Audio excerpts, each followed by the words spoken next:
Koskas, juste pour poursuivre un tout petit peu Oui. la discussion et entamer cette table ronde. Table ronde, alors je le précise tout de suite, pendant laquelle vous allez poser vos questions. Donc vous pouvez tout de suite nous envoyer vos questions numériques, digitales sur l'écran avec l'application Evenium. Et puis on va faire tourner les micros. Hein. Donc voilà, préparez-vous à nous poser des questions. Thierry Koskas, votre relation directe au terrain, finalement, j'ai l'impression qu'elle repose beaucoup sur vous. Donc l'innovation managériale, c'est vous qui l'impulsez. J'aimerais savoir, d'une part, comment est-ce qu'elle percole sur les managers intermédiaires, et puis ensuite, qu'est-ce que ça produit, parce qu'en fait, vous les cassez, ces hiérarchies intermédiaires. Oui, je les casse d'ailleurs tous les mois, enfin pratiquement toutes les semaines, je fais des descentes sur le terrain. Alors pour que ça fasse pas peur, comme vous avez dit que je faisais peur, on appelle ça les croissants, les croissants de la direction commerciale. Donc bon, il y a des croissants et je rencontre directement les équipes. Alors les managers intermédiaires sont là. Et évidemment, ça casse complètement les codes, donc ça les perturbe.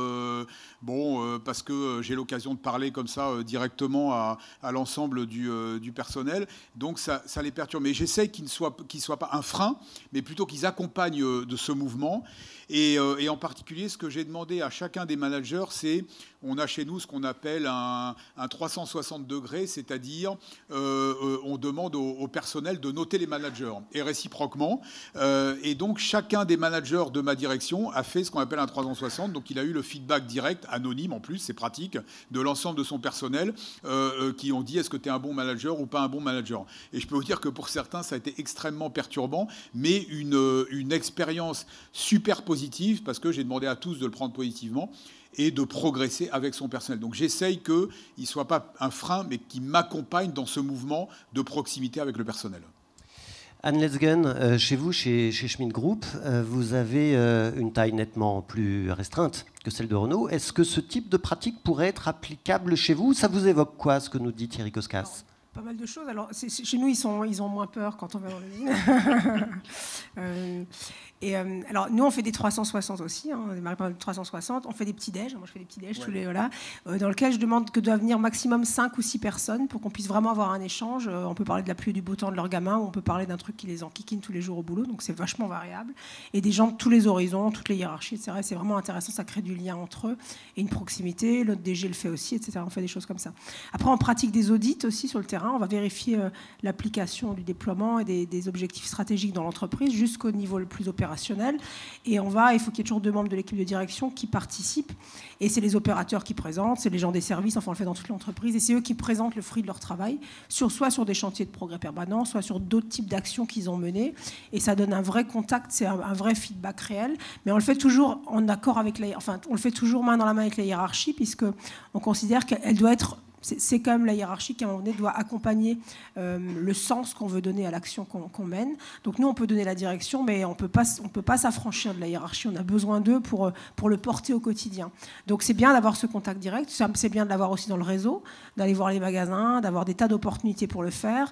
On fait tous les 2 ans des conventions où on réunit 3000 vendeurs pour leur parler de tout ce qui va arriver, pour leur donner le PEP, c'est lancer le business pour l'année qui vient. Enfin, avant, c'était pour les 2 ans qui viennent. Plus ça va, plus c'est 1 an, 6 mois. Enfin, bref.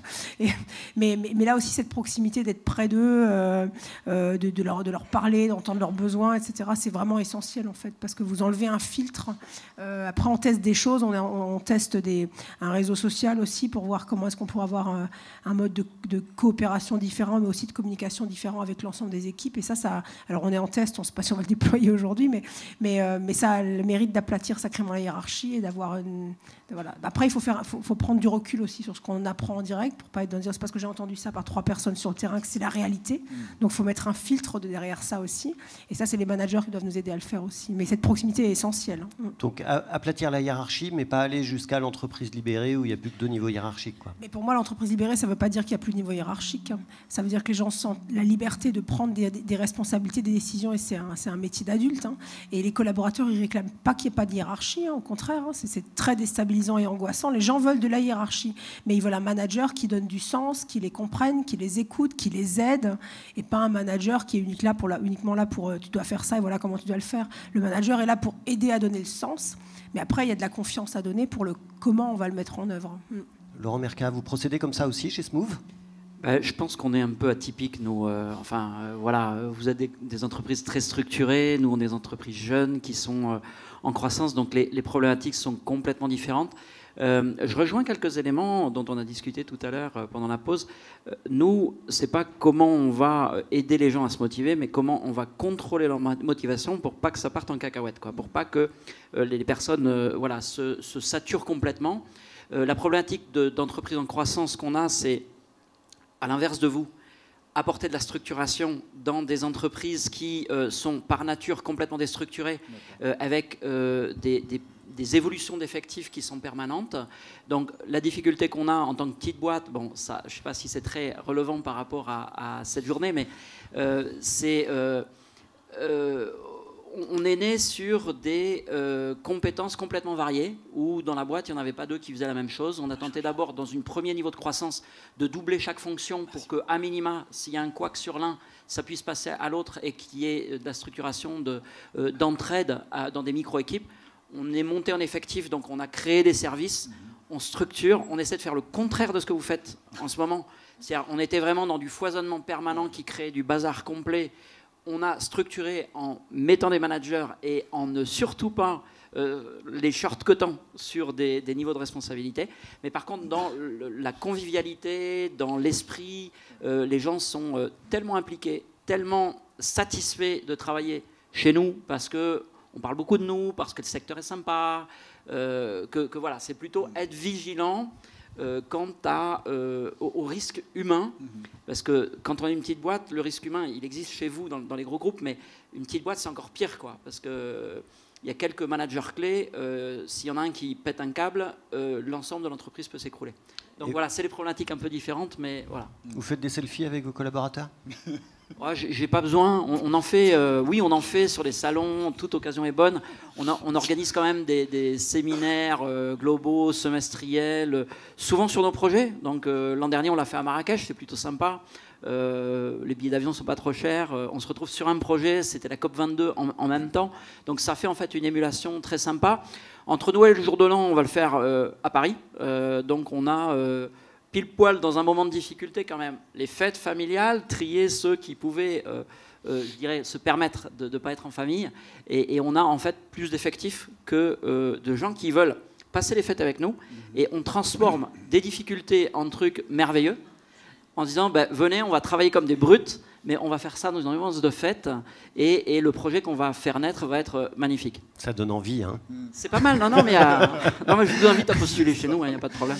Alors, je vous invite à poser vos questions parce qu'ils sont là pour vous répondre. Donc voilà, levez les mains, qu'on puisse vous identifier dans la salle pendant cette séance de table ronde. Donc monsieur, est-ce qu'il y a d'autres doigts qui se lèvent tout de suite? N'hésitez pas, hein, que je vous identifie à l'avance. Oui, bonjour. En fait, ma question s'adresse aux trois invités d'entreprises de taille différente. Je me présente Patrick Bonin, CG Business Consulting. En fait, on voit bien en fait, que toutes ces innovations managériales donnent en fait, du sens à la fois à l'orientation de l'entreprise dans ces grands projets et visent à faire adhérer et motiver l'ensemble des équipes. Ma question, en fait, c'est est-ce qu'on commence à voir une traduction dans les indicateurs de pilotage? Déjà, est-ce qu'on mesure les effets positifs de ce type d'approche managériale qui est un peu en rupture par rapport à ce qu'on avait l'habitude de voir avant?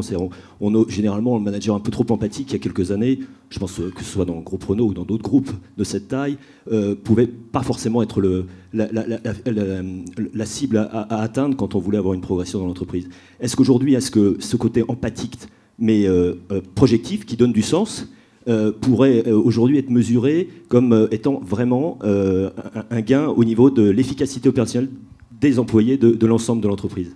Merci. Alors, on a parlé déjà un petit peu tout à l'heure des indicateurs, puis on a dit que tout ne se mesure pas. Mais voyez, la question se repose quand même. On a besoin de comprendre. Laurent Mercat. Oui, en tant que microstructure, je ne sais pas si je suis le plus approprié. Je vais peut-être prendre un joker sur cette question et passer à d'autres, en fait. Anne Letzgen. Alors, chez nous, c'est pas une révolution ou une transformation, en fait. On est une entreprise familiale de taille humaine, je dirais. Hein. Donc, ça a toujours été plutôt ancré dans les valeurs, c'est-à-dire que c'est pas quelque chose de nouveau. Pendant longtemps, le dirigeant, la première chose qu'il faisait, c'est qu'il passait le matin dans les ateliers pour rencontrer les gens, voir prendre la température, voir comment ça va. C'est que les clients, quand ils venaient, les premiers concessionnaires, quand ils venaient en Alsace nous rencontrer, ils mangeaient à la maison, chez eux, etc. Enfin voilà, il y a toujours eu cette proximité assez forte. Le vrai enjeu, c'est de la garder, en fait. Et on n'a jamais, dans des boîtes de notre taille, on n'aime pas beaucoup les gens qui font de la politique, en fait. On aime bien les gens qui sont sincères, francs et qui sont efficaces, quoi. Ils ont, à la fois qui peuvent réfléchir stratégie et à la fois être un peu hands-on, quoi. Et donc chez nous, c'est pas quelque chose de... C'est pas innovant, en fait, de faire un petit déj avec des collaborateurs. C'est pas spécialement innovant. Voilà, c'est juste qu'on formalise des choses qui étaient déjà dans des pratiques. Mais ça ne se fait pas partout non plus. Non, voilà. Mais c'est vrai que chez nous, c'est pour ça c'est difficile de mesurer un avant, un après chez nous, parce que on s'aime bien dans cette boîte, quoi. On aime bien nos clients, et voilà. Donc c'est aussi du respect qu'on leur donne en faisant ça, en fait, de montrer qu'on s'intéresse à ce que les gens font, parce que c'est une boîte où moi j'avais un père qui me disait toujours respecte-les, c'est grâce à eux que tu manges tous les jours, et c'est évidemment vrai, en fait. Et donc c'est plus dans l'air du temps chez nous, donc il n'y a pas d'avant-après, mais en tout cas une chose est sûre, c'est que leur engagement est probablement lié à ce respect qu'on peut leur donner. Je pense que c'est sûr. Et à l'esprit d'entreprise familiale dont vous parliez tout à l'heure, Thierry Koskas-Renault, c'est plus tout à fait une entreprise familiale. Non, non, plus du tout. Mais par rapport à la question de monsieur, je crois que la mesure, elle fait vraiment partie du plan d'action. Moi, ce que j'ai décrit, les initiatives que j'ai décrites, elles sont parties de... Chaque année, on fait une enquête très structurée auprès des 120 000 collaborateurs de Renault, qui mesurent avec une trentaine de questions. En gros, c'est 2 catégories. L'engagement, est-ce que les gens se sentent engagés dans l'entreprise? Et puis, est-ce qu'ils ont les moyens de faire leur travail? Et donc, quand j'étais arrivé il y a un peu moins de 2 ans, les résultats de la direction commerciale étaient pas très bons. Et donc, on avait identifié c'était quoi les points de faiblesse. Et notamment, il y avait une vraie demande pour plus de proximité.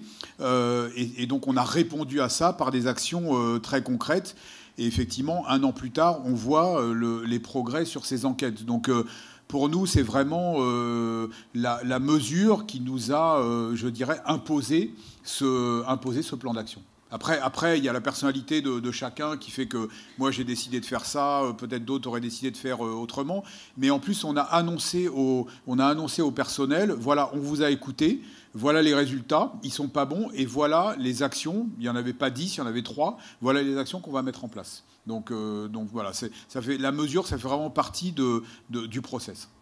On a une question numérique qui s'adresse directement à vous, Thierry Koskas. Est-ce que vous pouvez nous donner un exemple concret de less is more, que vous pratiquez, bien sûr?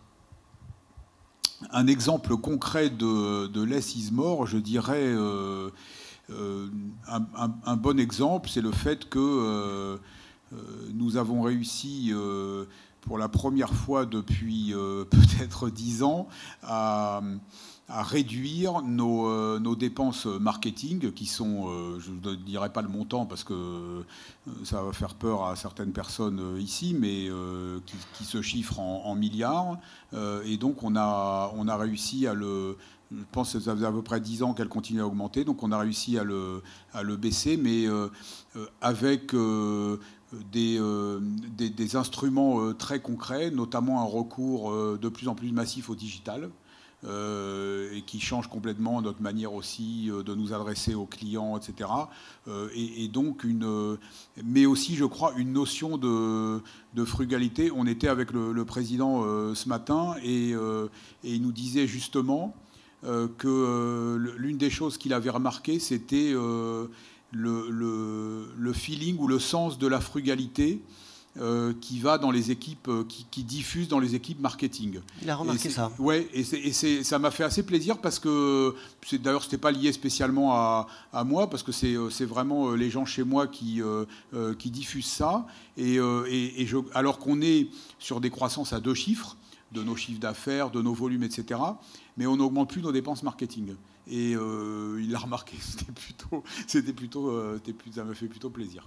Vous avez parlé un petit peu du digital et je voudrais en parler aussi avec Anne Letzgen parce que chez Schmidt Group, vous avez développé un programme qui s'appelle Smart Consumer Connect. Vous pouvez nous en parler un petit peu ? Alors, ça s'appelle Consumer Connect, mais on essaie de le faire un peu smart. Donc, il y a le patron du programme qui est assis là, c'est peut-être lui qu'on devrait demander.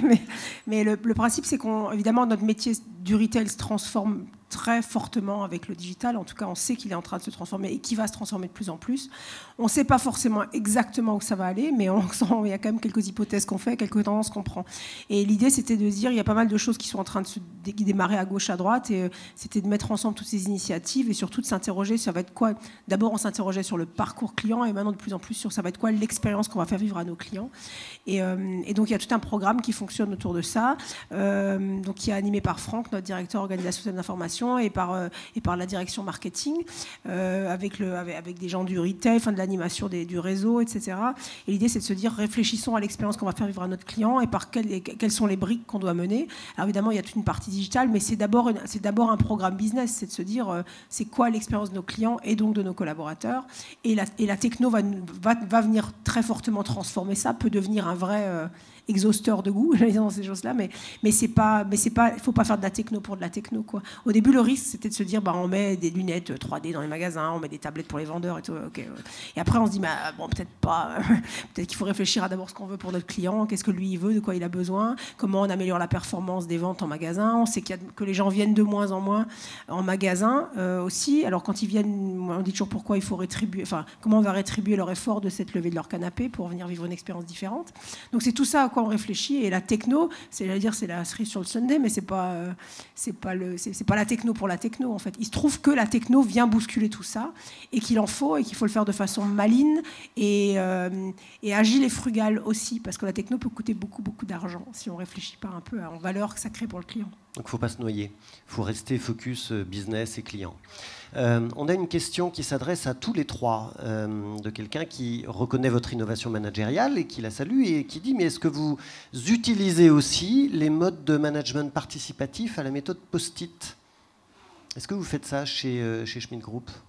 Nous, on a plutôt la culture de... le post-it, on crame pas mal dans l'année.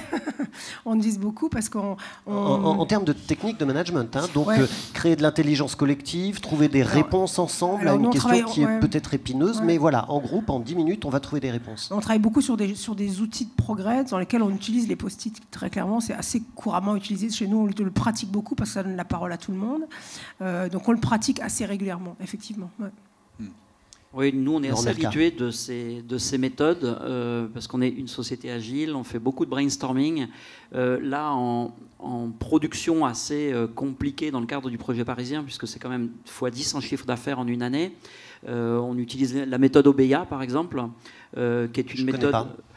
C'est une méthode post-it, c'est pas effectivement de la programmation project figée sur lequel l'outil va être un élément de rupture de communication. C'est vraiment quelque chose où l'animation est quasi quotidienne, hebdomadaire quotidienne en fonction de ce qu'on doit manager, mais ça permet une très grande proximité, une très grande prise en compte des enjeux. On déplace le post-it en quelques secondes. Donc il n'y a pas effectivement de rupture entre l'outil et le management. Donc c'est assez utile chez nous. Thierry Koskas, le post-it, c'est un gadget ? Non, mais pour nous, ce que vous dites, notamment méthode agile, pour nous, c'était complètement nouveau. On est en train de s'y mettre et je peux vous dire que c'est une vraie révolution. Exemple, nos sites Internet. Alors, jusqu'à présent, on se disait, bon, allez, je développe un nouveau site Internet, il me faut 3 ans ou 4 ans, et je le mettrai en place une fois qu'il sera fini. Le problème, c'est qu'au bout de 3 ans ou 4 ans, le besoin, il a changé, c'est plus pareil, etc. Alors que maintenant, ce qu'on fait, c'est on développe des petits bouts, et on les met en production, même s'ils ne sont pas complètement parfaits. Mais ça, c'est un changement de mindset complet, parce que quand on dit au pays, tiens, on va te donner un site pour montrer nos véhicules d'occasion, il ne fait pas encore complètement papa-maman, mais il est vachement mieux que ce qu'il y avait avant, et donc tu vas le mettre en place, et progressivement, on va l'améliorer. Ça, c'est une révolution dans la tête des gens, donc on essaie de pousser à mort. Et ça fait un changement énorme pour nous. Ce qu'on pratique aussi beaucoup chez Renault, mais depuis assez longtemps, c'est les équipes transverses, c'est-à-dire de mettre des gens de métiers complètement différents ensemble et de les faire bosser sur des sujets. complètement en dehors des hiérarchies et d'être des catalyseurs d'idées. C'est aussi un truc assez efficace. Alors, je suis en train de noter la question numérique qui est arrivée tout à l'heure. Est-ce que vous mettez en place des dispositifs d'intéressement, notamment, qui permettent d'inciter vos équipes à prendre des initiatives et peut-être à améliorer leur posture de leadership? Allez-y, bon, très rapidement, je pense que nous, on fait des choses assez classiques pour des petites boîtes. On met en place des PEI, des accords de participation, on essaie de mettre en place l'intéressement sur l'activité qui est assez complexe quand les fonctions sont des fonctions très, très différentes.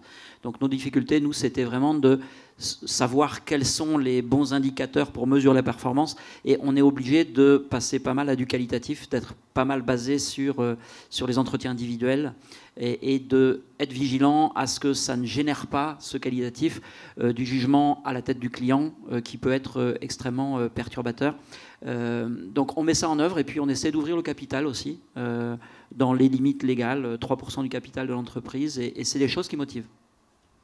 Agnès Guen. On a une politique de participation et d'intéressement, on a des accords, enfin bref, qu'on renégocie là d'ailleurs actuellement, mais ils ne sont pas spécialement centrés sur la partie leadership où on ne rémunère pas les gens pour les idées ou des choses comme ça, c'est pas tellement le sujet.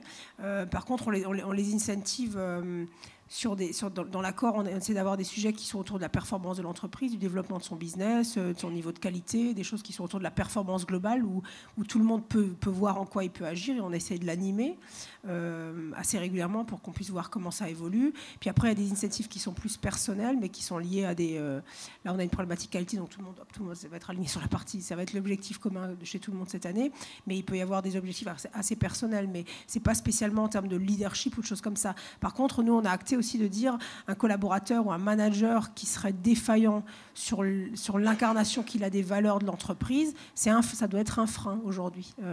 Et donc c'est aussi comment est-ce qu'on va réussir à mesurer ce qui est hors jeu en matière de culture, en matière de valeurs managériales, ces fameuses valeurs que j'évoquais de notre étoile tout à l'heure, autour de la bienveillance, de la coopération, de la responsabilité, etc. Et un manager qui serait hors jeu là-dessus, c'est un frein au développement. Donc on ne va pas l'incentiver, par contre, ça devrait le freiner dans sa progression de carrière chez nous. Thierry Koskas. Ouais, non, je me réjouis de voir que c'est un sujet un peu commun parce qu'on a finalement un peu les mêmes préoccupations. Donc nous, dans la rémunération variable des collaborateurs, bon, il y a une partie qui est liée à des objectifs, je dirais, d'entreprise, chiffre d'affaires, rentabilité, etc. Et puis il y a une part individuelle où là, effectivement, il faut à la fois prendre en compte, bon, est-ce qu'il a obtenu ses propres résultats par rapport à ses propres objectifs, mais aussi la partie peut-être un peu soft de comment il les a obtenus, si c'est un manager, quelles sont ses compétences managériales, etc.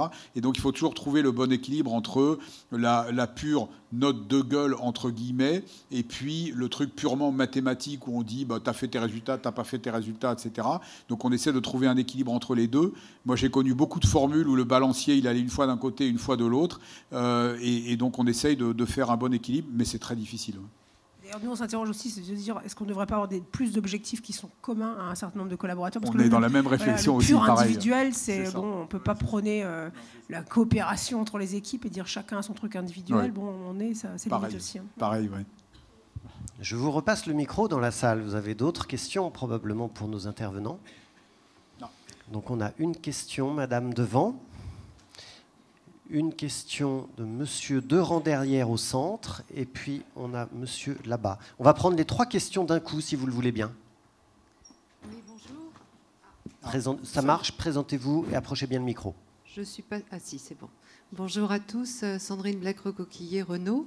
Donc moi, j'avais une question à vous poser concernant vos métiers.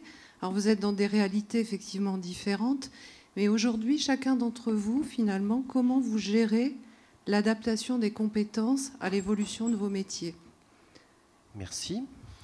On va passer le micro à monsieur. Il a déjà son micro. Oui, bonjour. Nicolas Monomakov, M&M Consulting. On a beaucoup parlé d'engagement, de vision, etc. Est-ce que vous pouvez nous dire deux mots des processus d'engagement budgétaire et des réflexions que ça amène sur la façon dont vous concevez la prise de décision et l'agilité opérationnelle? Est-ce que ça a permis de revoir vos règles budgétaires? Est-ce que vous avez des pas des enveloppes qui sont destinées à des projets agiles que vous confiez à des équipes, etc. Et dans la vie quotidienne, sur la prise de décision opérationnelle, est-ce que vous avez des évolutions notables? Merci. Et monsieur, de l'autre côté. D'accord, on attend le micro.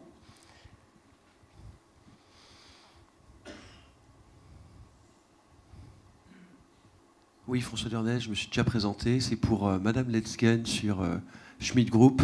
Votre entreprise a été considérée comme précurseur en robotisation en dehors de l'industrie automobile, notamment avec cette vidéo de l'angle économique en 2016. Comment avez-vous marié la robotisation avec l'excellence opérationnelle?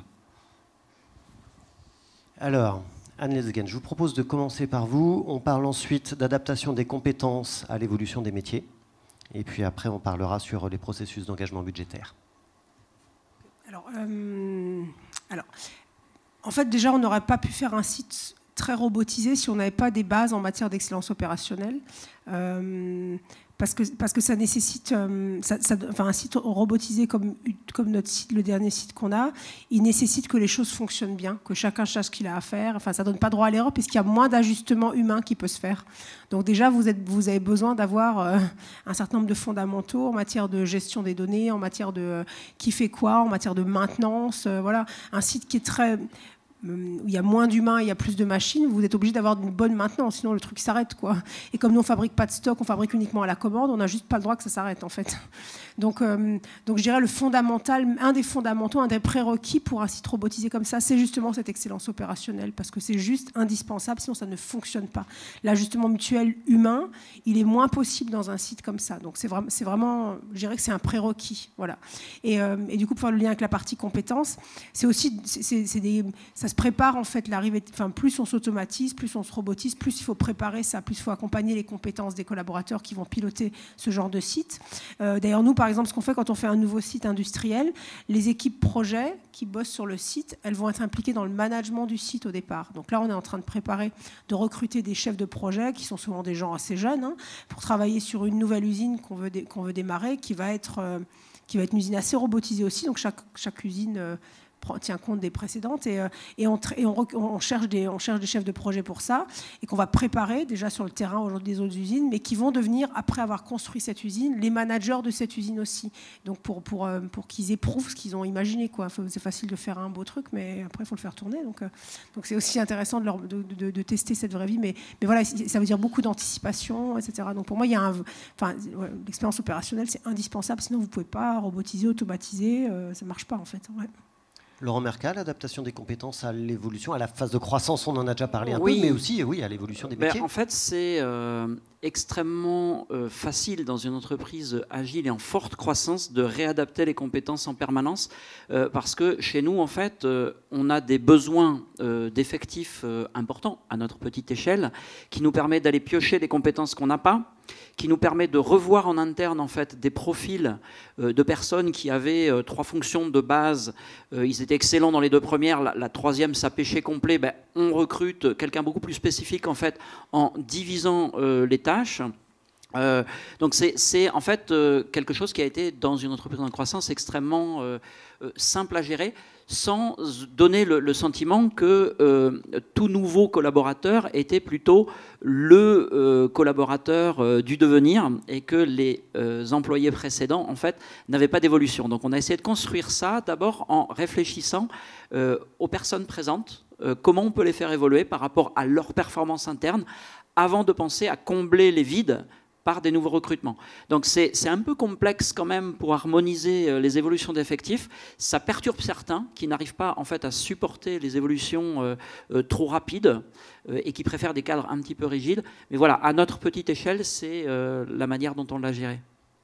Thierry Koskas, des recrutements de nouvelles compétences chez Renault. Chez nous, c'est un vrai sujet. Je donne un exemple très concret, la publicité. Bon, la publicité, avant, le métier de la pub, c'est je fais un beau film, une voiture dans la montagne, j'achète bien la musique, j'achète bien la minute à 20h30 sur TF1, et c'est bon, j'ai fait mon boulot. Maintenant, c'est quoi les cibles qu'on veut toucher, comment je les atteins comment je target les bonnes cibles, comment j'arrive à les atteindre, quel message je leur passe, qui est un message individuel, et ensuite comment j'arrive à suivre ce qu'ils continuent à faire online, etc. Et ensuite, est-ce qu'ils viennent chez nous et tout. Bon. Donc c'est un métier qui est en train de changer complètement. Alors on continue à faire de la pub à la télévision, mais il y a une deuxième partie qui est en train de prendre le pas et qui est devenue complètement digitale et qui est en train de changer complètement. Et donc c'est plus du tout les mêmes compétences, plus du tout. Et là, ça nous pose évidemment un vrai problème parce que on a finalement deux choses à faire. La première, c'est d'embaucher à l'extérieur des compétences qui viennent de domaines complètement différents. On vient d'embaucher récemment des gens qui viennent de Facebook, de Google, etc., etc., parce qu'ils ont ce mindset, cette manière de faire. Mais on ne peut pas dire tous les collaborateurs qu'on avait, ils ne savent pas faire ça, ils ne savent plus rien. Donc il y a un effort énorme à faire de reskilling, c'est-à-dire de s'assurer qu'on est capable de transformer finalement les compétences de nos collaborateurs pour les adapter à ces nouvelles demandes. Donc les deux sont à faire. Si on commence à dire je fais que du recrutement externe et puis tant pis on se débrouillera, bon là on a commencé à avoir deux entreprises et c'est pas possible. Donc il faut qu'on fasse les deux, mais c'est un vrai défi pour le futur. Et là je parle du sales and marketing, mais pour tous les métiers de l'entreprise c'est pareil.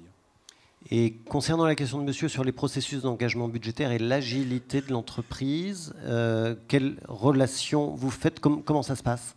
Je dirais qu'on a évidemment une entreprise comme Renault a besoin de processus très clairs en matière budgétaire. On a fait dans les années précédentes un exercice de simplification avec notamment des niveaux de délégation. Et puis avec aussi l'idée qu'il n'y a qu'un seul décideur. Quel que soit même si l'entreprise est compliquée, il y a in fine qu'un seul décideur pour qu'on n'ait pas 3 personnes à attendre, etc. Donc à la fin, il y a uniquement quelqu'un qui décide. Et puis dans la mise en place en particulier de la méthode agile, on a des enveloppes cadres, c'est-à-dire des enveloppes globales, et en fait après, les équipes ont beaucoup de liberté pour dire bon, je vais prioriser de telle et telle façon dans le cadre de mon enveloppe. Donc je pense qu'il y a aujourd'hui davantage d'autonomie parce que simplement on est sur des méthodes où on donne plus de liberté de manœuvre aux équipes pour décider finalement ce qu'elles veulent faire et dans quel ordre elles veulent le faire.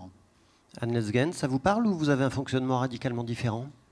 Bon, nous, on n'est pas très. Je ne pense pas qu'on soit un bon exemple dans ce domaine-là, parce qu'on cherche aussi en quoi justement ces process-là vont permettre aussi de transformer d'accompagner ces changements de culture managériale. Alors, on a l'avantage d'avoir des circuits de décision qui peuvent être très courts chez nous, puisqu'on est une entreprise de taille beaucoup plus petite évidemment que Renault. Donc effectivement, on fait un exercice budgétaire, j'allais dire presque obligatoire, mais ça mérite quand même de s'aligner sur qu'est-ce qu'on va faire où est-ce qu'on va mettre nos ressources l'année prochaine. Par contre, l'exercice de dire je fais un budget là pour l'année prochaine, ça devient un peu con, enfin, honnêtement, de dire à partir du mois de octobre, novembre, on fait un budget, on saura exactement ce qui va se passer jusqu'à décembre 2018.